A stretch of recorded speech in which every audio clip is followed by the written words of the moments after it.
starts with you. What steps are you taking today to earn an athletic scholarship tomorrow? This is your college recruiting and athletic scholarship coach, Kito Delgado, and I'm so glad you've tuned in for another episode of Full Ride, powered by URECRUITU.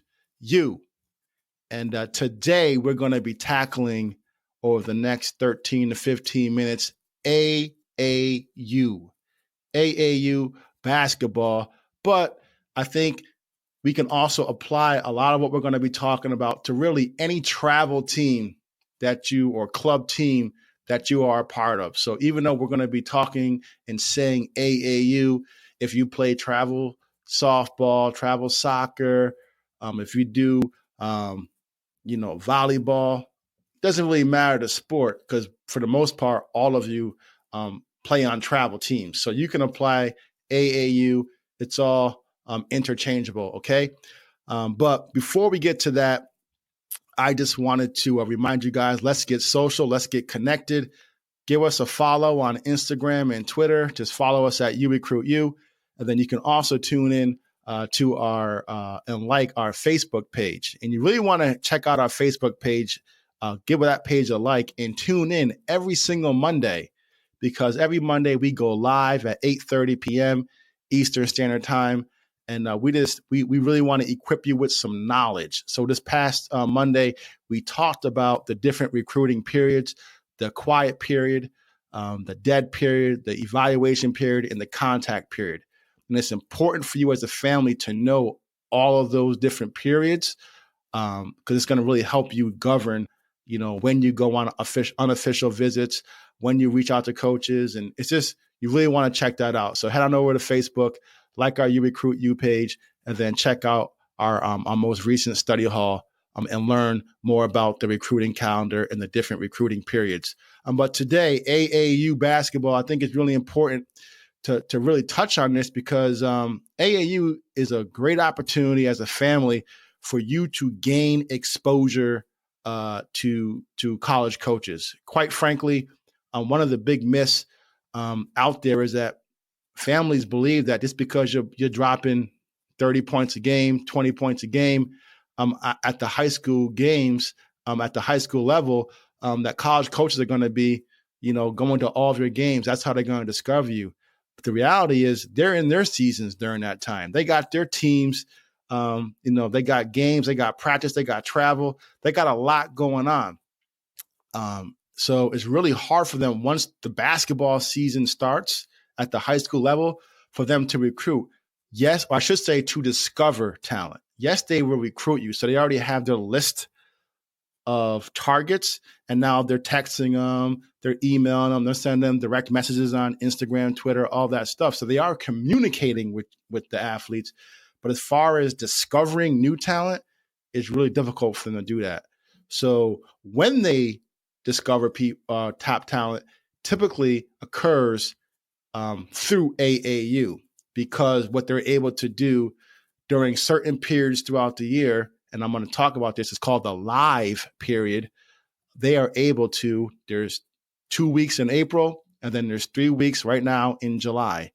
And that's when there are a number of NCAA sanctioned tournaments. And all you families, I don't have to explain this too much because you've been there already. You're probably sitting in a gym right now listening to this.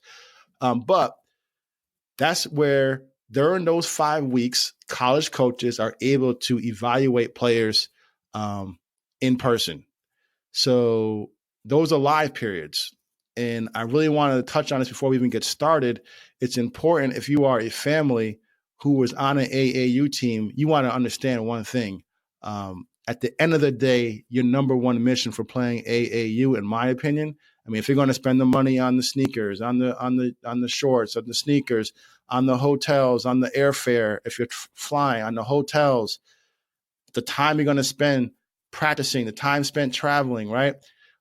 If you're going to be making all these sacrifices at the end of the day, you want to do so, hopefully, because you want to gain exposure, you want to earn an athletic scholarship. Here's the thing. If you are playing AAU on a team that does not participate in NCAA sanctioned games, you're wasting your time. I'm gonna be really honest with you guys. You're wasting your time. So it's really important. First tip, before we even get off too far into this, when picking an AAU team, you must ask your coach, do you participate in NCAA sanctioned games or tournaments? Excuse me. That's the question. Number one, write that down. You should be asking every AAU coach. Do you play in NCAA sanctioned tournaments? And just so you know, if you really want to be smart and prepare yourself, what you should really focus on is making sure they play these tournaments in April and in July. If they say, oh, yeah, we play in these tournaments, and then they show you their schedule and none of the tournaments are in April or none of the tournaments are in July, or they show you the schedule and then some of the terms that they are playing during those months, if they're not NCAA sanctioned, guess what? You're wasting your time playing on that team, because here's the thing. All the college coaches are going to be at the NCAA sanctioned tournaments. So if you want to get exposure, why would you ever play on a team that doesn't play in front of college coaches? So that's a thought. That's the first thing I really want to recommend you guys do. Number two, in addition to that, I just mentioned the coach. You gotta evaluate the coach. Coaching matters, particularly at the AAU level, because they like this level of credibility that you really want to see in a coach. Are they credible? Are they someone who just started a team just because they want to get their son or their daughter all this playing time? They want to get them exposure, and it's all about their kid and not the team, right? That's just one example. But like, what type of credentials does your coach have? What type of relationships do they have, right? With college coaches, because maybe they can lean on those relationships to help you get some exposure. So you really want to evaluate the coach. Not saying they had to play college basketball or any sport. Not saying they had to be a former pro.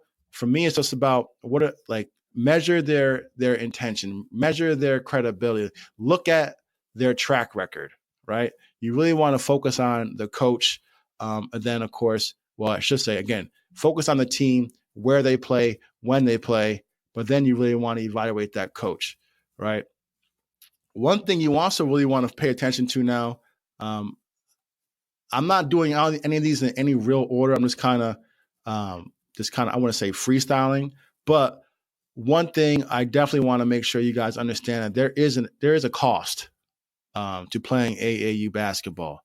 I just kind of touched on it a little bit, but travel, it's legit. I mean, if you're in upstate New York, where I'm located, a lot of tournaments. I mean, there was a tournament just now in Las Vegas. There was the Peach tournament. I think that was in Chicago, and you got ones in Atlanta. I mean, they're everywhere. So there's a good chance that you're going to be doing some flying, right?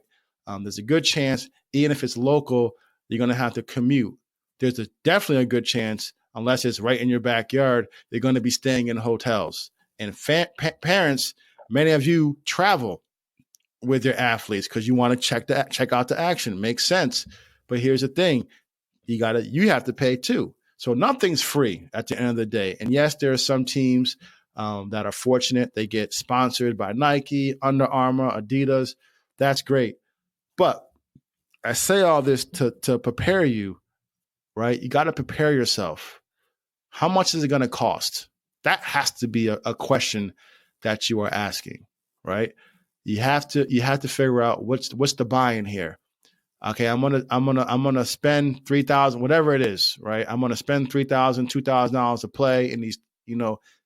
Once I cut you this check for whatever it is, does that mean everything is covered, or is I'm paying X amount of money just to be on a team, and then I got all the extra tournament fees and the hotel fees and the airfare, right? If it's me, I'd much rather know going in what my expenses are. And quite frankly, I know everyone's different, but I would love to be able to just, just know, okay, cut us a check for X.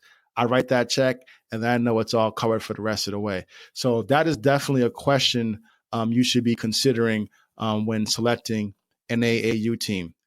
Then you want to focus on schedule, right? Yes, playing games is a big part of AAU, playing in tournaments. But here's the reality about AAU, and I don't want to get too sidetracked, but a lot of times the elite AAU teams, they have players from from like 2-3 hours away from each other. Like we have an elite team here where they have a couple of players that are from Syracuse, a couple of players from Rochester, some players in Albany, a couple of players in Buffalo. So they could probably only practice once a month, maybe twice a month, and the rest of the time they play games. But now if you're more of a complete local team, well, that coach may decide that they want to practice weekly, right? So another question you definitely want to ask the coach is what's the time commitment, right? How many practices are we going to be able to have, or are you expecting me to participate in? Where are the practices? That's a great question, right? If the practice is an hour and a half away once a week, so an hour there, hour back, 2 hours of travel time, plus 2 hours, 3 hours of practice. Are you ready to commit to that process? But then speaking of practice, and then earlier I was talking about the coaches, perhaps you want to definitely talk about, high level, but, what types of practices are they running, right? Maybe you want to go evaluate the coach, look at how they run practice. And again, that's going to actually help you determine how credible they are. Is it more skill development in practices, or are they just rolling the ball out and doing nothing but scrimmaging? Does the coach, teach in practices, or do the players just kind of basically have open gym? Evaluate the other players on the team, right? Are they talented, or are they not good? Because here's the thing about these tournaments. The further along you go in the tournaments, the better the competition is, the more eyes are at center court. When I say eyes, I mean college coaches. Well, if your team's getting around the gym every single time, you may not want to be on that AAU team. So I know I'm throwing a lot at you, family, but I'm just trying to pack a lot of content in a very short period of time, because I truly believe AAU, I truly believe travel is a great way. It needs to be in your toolkit, right? You have to. Simply playing for your high school team ain't going to cut it. Just keeping it honest with you. That's not going to cut it. So you really want to make sure that you align yourself with a good AAU team, a good travel team, good coaching that's aligned with your belief system. They put you in the right situations, in front of the right coaches that fits your budget, that allows you to get to the practices when they have them. These are all things you want to consider. So that's that. And one thing I also want to talk about before though we even get to the AAU, right? And I don't want to get on my soapbox here, but I tell families this all the time. I work with a lot of families, guys, and we have families with children that are 8, 9, 10 years old. Okay. And many of them are enrolling their children in AAU basketball. They're enrolling them in travel. They're doing all this, going all over the place. And now, yes, you read about some kids getting scholarships in the 6th grade, 7th grade. It happens, right? Those are the elite of the elite players. Those are like the one of the 1%. The reality is this though. Most of you are not in that position in the 5th, 6th, 7th grade, 8th grade. Heck, some of you not even the 9th grade. And, one thing just to kind of draw a parallel here in business, right? Let's say you're an entrepreneur. if you were an entrepreneur, right, you wouldn't start promoting your business, right? You want to start promoting your services until you were in a position to deliver those services, correct? Right? Because you can promote, and then if somebody would have called up and said, "Okay, yeah, I want to buy X, or I want to use your services," but you weren't ready to deliver it, what would happen? That would be a terrible experience for that user, right? Well, I want you to apply that now to you as a family putting your child in AAU basketball, or you as a family trying to gain exposure to a college coach before you are ready, right? Just like business owners, many business owners, they are in search for exposure. They're in search of eyeballs for their business. But then when it comes time to execute their business, they don't have the systems in place to execute. And then they may have gotten that immediate attention, but long term, they suffer. And now, athletes, you guys may not be able to follow me right now, but I know for a fact I have a few entrepreneurs. I have some business owners. I have some CEOs that are listening to me that's like, yeah, I can relate to that, right? So you're with me right now. So the same thing applies when it comes to travel, sports, and joining AAU teams. Don't be in such a rush to play in all these travel teams, to make this investment in money and time at the expense of developing your skill. Because here's the thing, if you show up to these tournaments as a 10th grader, as a 9th grader, and you're not strong, you're not athletic, your jump shot's off, you can't play D, or you're sitting the bench, the end of the bench, even worse, of your AAU team, it does you no good. So families, this is a quick tip, and then I'm going to get to the winning play too. I got you. Don't worry, I didn't forget about that. Here's my tip though. Before you get in such a rush to join these teams, I really want you to give thought to really making sure before you seek exposure, you develop your skill, right? Develop your skill. I promise you, for as many of these 1% of the 1%ers, there are way more athletes who were discovered in the 11th grade, in the 12th grade. I mean, you hear stories all the time. I just watched the ESPYs, and Donovan Mitchell just got an award for breakthrough athlete. I think he had one scholarship offer out of high school. So you see it all the time, right? It only takes one school that you want to get you that scholarship. So don't be such a rush to spend all this money trying to be on these AAU teams and these travel teams until you are ready. So families, really give pause before you go chasing these travel teams. Instead, maybe get a personal trainer. Instead, stay home and just work on your game. Because here's the thing, you travel in all these tournaments, these AAU games, don't make the mistake of thinking playing in games, let's say each game, you get 15 minutes of playing time. Think about that. Each game, you get about 15 minutes of playing time. Let's call it for easy math, 20 minutes. And you play for the weekend, I don't know what, 6 games. Do the math. How many hours of real basketball are you playing during that time? So are you really getting better? In some cases, no. You take that same amount of time and you can times that by 2, times that by 3, because now you're not traveling, and you could actually get some real practice time in.